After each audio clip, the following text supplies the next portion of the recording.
So in this video, I want to build out some presets that are doing that kind of 90s era Van Halen tone using the 5150 amp. So think For Unlawful Carnal Knowledge and Balance in those albums. That's what we're going to go after today. And let's start off by talking about, at least to my ear, what is special about those tones. First off, this is when he was getting into the whole wet, dry, wet approach to his rig. So kind of having that wet channels left and right with the dry signal down the middle. So we're going to mimic that. The other thing is that sonically, there's a lot of gain in these sounds, but also to me, they have a lot of kind of top end clarity to them. So he's hitting kind of full open chords and you can kind of hear all the notes in them. So it's that kind of Van Halen brown, thick sound, but there's a lot of that top end clarity to it. And I really like that. So we're going to try to make sure that we can mimic that as well. So let's start off with this preset I have here. And for me, I came to like using the EV5153 model, the blue 6L6. There is the red model on this as well, and we'll hear that in a second. But on the Quad Cortex anyway, I found the red model gets a little too gainy and muddy, and I didn't really care for it as much. I liked the blue better. The other thing we'll try is the PV505, which is kind of the PV version of the 5150. We'll see how that does as well. But I locked in on the blue 6L6 100 watt as I think the one that works best. And we're running that into a 412 EV straight with G12s. So this is the cab model based on the EVH cab that goes with the amp. So I figured we'll stick with this. If we look at how we've got the amp set up, this is kind of the standard settings that you'll find if you poke around looking for kind of this 90s Van Halen era tone. The gain, we're about 5.5 to 6. Bass and treble are about 6 to 6.5. We've got a very scoop sound, so the mids are pretty low. A good amount of presence. Again, we want that top end clarity to it. And the resonance and master are both 4, 4.5. So given that scoop sound, the one thing I do have up front is I do have a parametric EQ here with a little bit of a mid hump to it. So you can see here, we're boosting the mid frequencies at about 1,000 hertz, only about 4 dB. So not tons, but again, we're just trying to fill in some of that mid, and then we're boosting the output by about 6. So kind of doing a mid boost to help maybe with some lead tones. We've also got kind of your standard Van Halen phaser. So we're doing a phase 90 on block mode. We've also got kind of your standard flanger for the Van Halen tones. So running width at 60%, speed at 60%. So just kind of your typical Van Halen effects in my mind anyway. On the back end is where things get a little bit interesting because this is how we're doing the wet, dry, wet. So if you notice here, we got a couple splits. So we're splitting here on line 1 and we're just doing a balance split. And we've got the main path leading to the multi-out. So that's our dry path. And then for the wet path, we're going down to line 2, but really we're just setting it to line 3 just to make sure we have enough CPU down here. And then we've got another split on line 3 that's splitting our 2 left and right stereo paths for the 2 wet paths. And each path, we've got a pitch shifter, and we're using the fine pitch shift here to add kind of a chorusing effect. And it's at 9 cents, so that's a pretty heavy amount of chorusing from the pitch shifter. We've got an analog delay here. So one's at 500 milliseconds, the other's at 380. And then we've got a hall reverb with a small amount of mix. I know 35% doesn't seem like a lot of mix, but when you're talking about a pure wet path, that's pretty low. And then on the end, I'm using a gain block to do a couple things. I'm using it to pan left and right, and I'm using it to adjust the levels of the wet signals. You can kind of do this in the mixer if you wanted to. If I can, I like to use the utility gain block because I think it kind of makes it more apparent and easier to manage those settings. Sometimes when you're dealing with a splitter in the mixer, those settings can get a little kind of buried, I guess. And so I like using the gain block because it makes it very apparent when you're looking at the preset that something's going on there. So let's go ahead and hear what this blue 6L6 model sounds like. And so today I'm playing a PRS SE guitar with humbuckers in both the bridge and the neck, moderate output humbuckers. So not perfect match for kind of that EVH guitar that has higher output Alnico 2s. These are kind of more moderate Alnico 5s, but I think it'll do. So let's hear what this sounds like.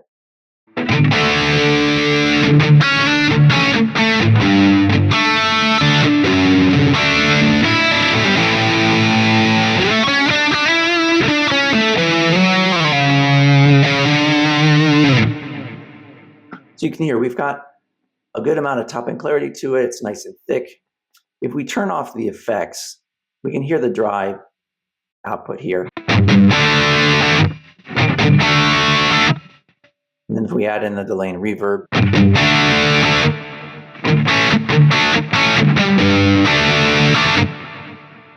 and then our pitch shift for our chorusing effect.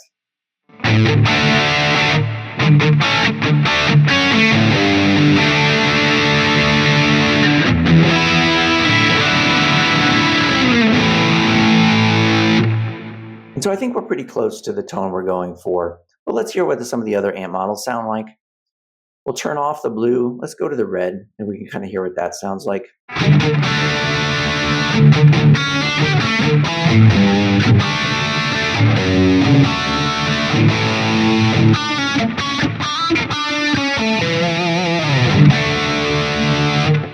So again, it works.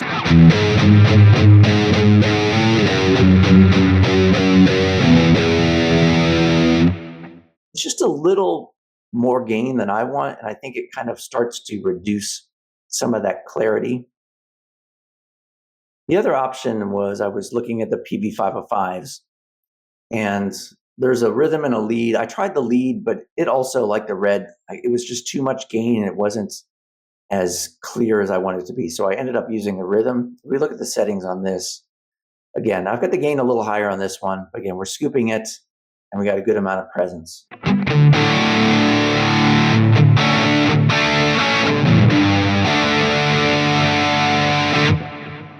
So I think that works. It's a little warmer actually than the 5153, but I think it's lacking some of that clarity because of it. So again, I just prefer the blue personally.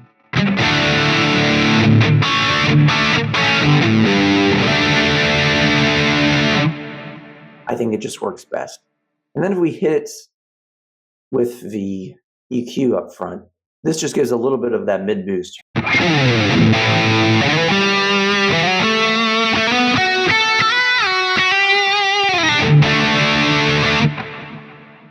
And then we can add in the phaser.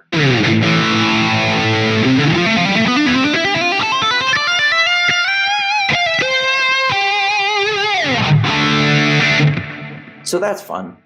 And then we've got the flanger, which I think is better for maybe more of a rhythm kind of thing.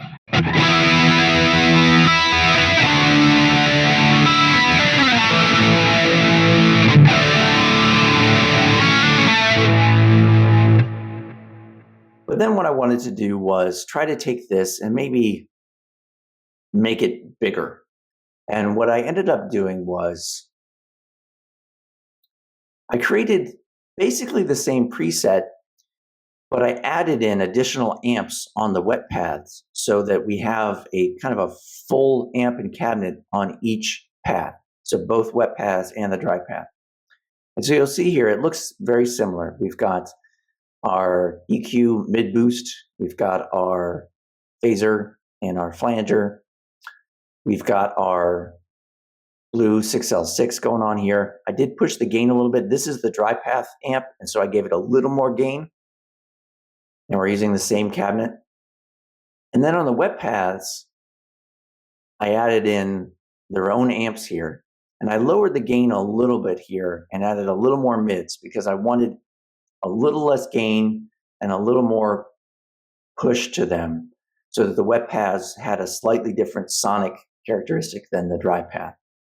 And you'll see here too that I've set these amps, although they're very similar in settings, they're slightly different. And whenever I'm running amps in parallel, if they're the same model, I like to vary the settings a little bit because I think that gives you more of a feel of actually having two different amps. Because in the real world, even if you're running two amps of the same type, those amps aren't going to be 100% the same, and you're never going to get the dials perfectly the same on every amp. So having that slight variation, I think, adds a little bit of width to the stereo effect. And then you can see the rest of the paths are the same. We've got our cabinets, we've got our pitch shift, we've got our delay, a reverb, and we've got our gain block to manage that left and right split. So in the end, I really liked how this one turned out because I think having the multiple amp models, at least in the room here, it makes it sound a lot bigger and has a wider stereo effect. I'll be interested to hear if this transfers into the recording for this video to see if it sounds as big as it does in the room. Well, let's compare them. So let's go back to the original preset here and play a little bit, and then we'll switch to the new one.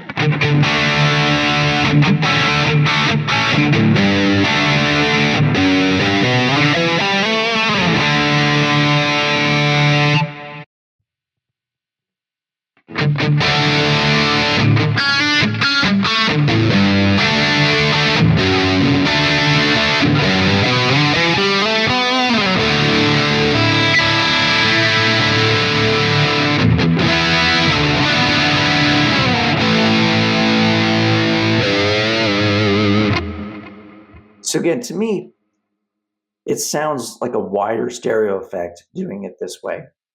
Let's kick in some of the effects here.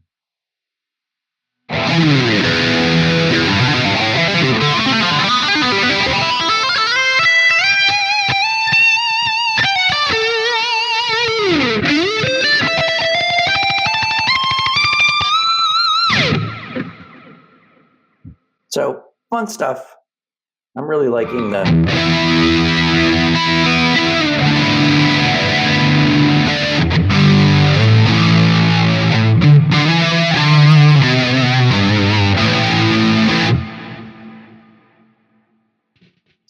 So, fun to kind of get your Van Halen on a little bit. The other thing I did do is I have an alternative amp here on the dry path where we're using the red. So this is interesting because we're combining the red with the blues as the wet, but the red is the dry. And it sounds like this.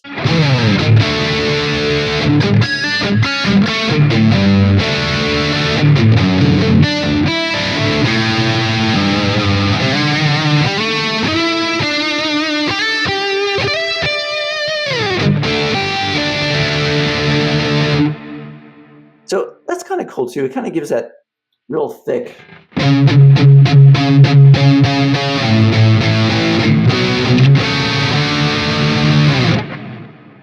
But it still has a little more clarity, I think, because of those wet path blues. But I still think I prefer using the blue overall. So the one thing I will say on these 5150 models, if you want them to clean up at all with the volume knob, you got to be real low with the guitar volume. And the one thing I found is sometimes you have to go low enough on the guitar input to get a cleaner sound from the amp model that I actually have to turn off my input gate. And there's a little bit of a hum. It's not too bad.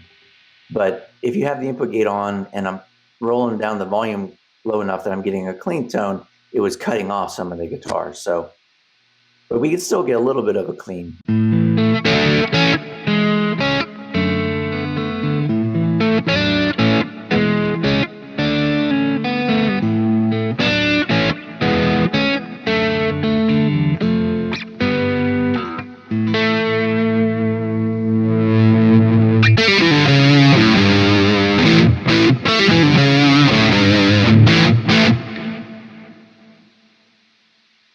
So keep that in mind too. You may want to turn the input gate off. I don't know. I'll leave it on for now. And so as always, I'll put both of these presets on my Cortex Cloud account so you can download them and play with them. I hope you find as much fun as I did. You know, I don't usually play with these tones a lot, but as soon as you kind of turn up that gain, it's just fun to get your inner Eddie on, I guess. I did just pick up the 5153 amp captures from Amalgam. I haven't had a chance to really put those through their paces yet, but I'll be putting up a video on those, and maybe what we'll do is we'll try to slide those into these presets and see how they do and how they compare to the models. So keep an eye out for that. And as always, thanks for watching.